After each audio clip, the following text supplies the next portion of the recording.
Oke baik, terima kasih pemirsa, Anda masih bersama kami dalam e-learning plus dan juga masih bersama saya. Dan untuk saat ini teman-teman mahasiswa, kita akan menyimak satu pemaparan yaitu tentang sistem konfigurasi televisi yang akan disampaikan oleh Ibu Zulaida Rahmi. Ya, Assalamualaikum, selamat sore mahasiswa dari Universitas Muhammadiyah. Apa kabar sore ini? Baik, ya Alhamdulillah, kayaknya membuka begitu sumringah ya hari ini. Oke, baik. Nah, memang dunia digital ya, saat ini kita memang sudah memasuki era digital. Apa-apapun tetap di kontennya digital gitu, kayak kan.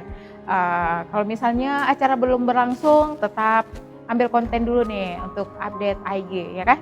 Memang luar biasa ya untuk kehidupan kita di zaman digital. Kemauannya anak zaman now itu apa gitu ya, tapi tetap harus nyampe gitu. IG dan medsos-medsos lainnya juga selalu diupdate. Oke. Nah, bagaimana sih sebenarnya cara kerja daripada pertelevisian tersebut ya kan, atau cara kerja si konten digital ini? Nah, cara kerjanya itu sebenarnya dibagi dengan dua bagian. Yang pertama bagian studionya dan juga ada bagian pemancarnya. Tapi terlepas dari itu semua, selaku anak ekonomi, so pasti kalian harus mengetahui bagaimana sih konten digital itu yang dikemas secara menarik, yang yang sesuai dengan kemauan anak-anak saat ini ataupun para remaja. Habis itu konten kita juga harus masuk kepada orang-orang yang intelektualnya. Nah, so pasti kalian harus mengemas itu dengan begitu apik. Nah, kalau misalnya di dalam pertelevisian itu akan ada terlibat bagian editing yang untuk mengapikkan konten tersebut. Ya macam muka kita lah ya kan. Mau perform ya harus tampil cantik, adanya make up dan sebagainya. Jadi orang kalau melihat itu looknya luar biasa, bagus ya. Nah, kalau misalnya para cowok, wow, presenter ini keren, ya kece badai. Nah, seperti itu kira-kira. Nah, begitu juga konten dari multimedia. Memang dia harus dikemas secara apik, adanya editing, masuk ke editing terlebih dahulu. Itu dikemas pokoknya secara yang menarik, tapi ilmunya tersampaikan, apa yang ingin disampaikan cepat nyampe. Karena terkadang kita melihat malas kan, oke mendengar. Ya terkadang kita jatuh cinta pada saat kita mendengar. Pertama kali mendengar itulah jauh lebih baik ya daripada kita melihat. Ya. Nah untuk di studio itu adalah bagian dari dapur dari sebuah konten digital. Nah terus kita ada yang namanya MCR. MCR ini adalah Master Control Room, yang artinya segala data digital itu pusatnya di master tersebut. Ya memang the master itu luar biasa. Ya kan, luar biasa, semuanya ilmu ada.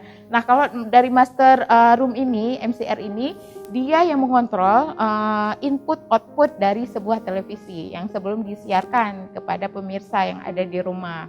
Nah, jadi sebelum itu sebelum konten digital ini dikemas dengan cara apik, ada tentunya satu ruangan yang kami bilang sih ruangan yang paling sulit sedunia, yang paling pelik sedunia ya, kata orang Melayu. Itu ruangan newsroom. Nah di situ kita berdebat, PM-nya berdebat, presenternya berdebat dengan cara bagaimana sih konsep. Nah di situ adalah ruangan yang paling gila, tapi pusat untuk segala konten yang akhirnya bisa diterima oleh masyarakat luas. Nah setelah proses dari newsroom, udah masuk ke editing, kembali lagi ke ruang MCR. Nah si MCR ini yang mengontrol semuanya untuk bisa disiarkan. Nah jadi setelah dari MCR ini tentunya ada satu yang paling sangat berperan untuk bagian pertelevisian itu sendiri, yaitu pemancar. Kita pemancar ada dua, yaitu in dan out. Ya, yang memancarkan dan yang menangkap, ya kan. Ada seperti sinyal positif dan juga negatif. Nah kalau positif dua-dua berarti saling tabrak dong ya kan.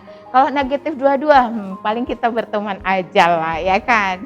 Nah paling ada dua pemancar, yang satu menyiarkan dan yang satu menangkap. Dan yang satu ini posisinya di studio, kita ada di lantai 3. Dan satunya lagi itu posisinya di pemancar yang dekat antena, itu yang dia menangkap. Nah pada saat ini disiarkan oleh si MCR, maka akan ditangkap oleh si pemancar yang satunya. Si pemancar ini baru kemudian dia mengasih tahu ke antena untuk menyiarkan kepada seluruhnya. Oke, dan itulah serangkaian proses dari pertelevisian. Namun yang paling sangat ditekankan adalah sebelum kita menjual, kita terlebih dahulu harus mengetahui apa potensi kita. Bagaimana kita bisa menggebrak potensi itu jauh lebih besar. Tentunya ada yang namanya manajemen ekonomi yang sangat luar biasa. Bobroknya dari sebuah perusahaan tentunya manajemennya yang tidak mendukung. Oke, sekian dan saya kembalikan ke Saudara. Oke, kita kasih applause dulu. Ya, ini sangat luar biasa ya yang telah disampaikan oleh Ibu Zulaida Rahmi. Dan kira-kira teman-teman dari mahasiswa ini ada yang ingin bertanya nggak? Atau sudah paham semuanya nih tentang pertelevisian? Atau memang tidak paham sama sekali? Udah paham ya? Udah ya? Ini sudah memberi gambaran gimana sih sistem kerja dari pertelevisian. Dan tidak jauh-jauh dari manajemen, memang pastinya untuk mendapatkan suatu hasil itu harus ada kekompakan seperti yang dikatakan oleh dosen kita tadi. Saling kolaborasi untuk menciptakan suatu kualitas produk juga nih. Tidak jauh-jauh seperti kita berjualan nih, ya pemirsa. Oke pemirsa, terima kasih kepada teman-teman mahasiswa dari Muhammadiyah Aceh, juga kepada Bapak Said Firdaus. Semoga pembelajaran kita hari ini terus mendapatkan wawasan yang baru tentang apa yang telah kita sampaikan. Dan saya Rizkan Syairah harus pamit undur diri. Dan akhir kata, wassalamualaikum warahmatullahi wabarakatuh.